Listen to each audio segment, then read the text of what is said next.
তো আমরা এইটা চাই, বন্দর রক্ষা কমিটি, শ্রমিক কর্মচারী ঐক্য পরিষদ, আমরা এটা আশা করি যে তারেক সাহেব এইটা উপলব্ধি করবেন যে আপনার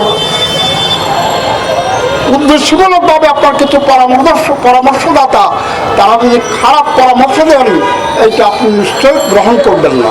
আর এখন ঢুকছে আসিফ মাহমুদ, তাই না? তো এরা ঢুকছে, ঢুকে এখন সরকারকে, নির্বাচিত সরকারকে এখন ভুল বুঝাচ্ছেন। ভুল বুঝিয়ে বহু সরকার চলে গেছে, সিরাজউদ্দৌলা চলে যেতে হয়েছে দেশপ্রেমিক, তারপরে আরো সরকার চলে যেতে হয়েছে।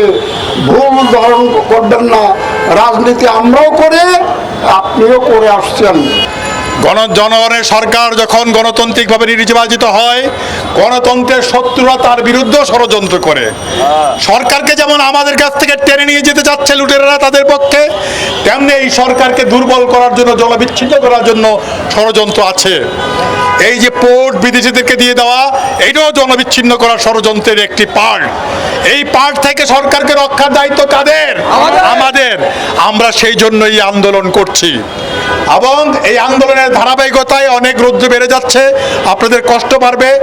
আমি আগামী কনভেনশনে কথাগুলি বলবো, অতীতেও বলেছি, ধারাবাহিকভাবে সব বলবো।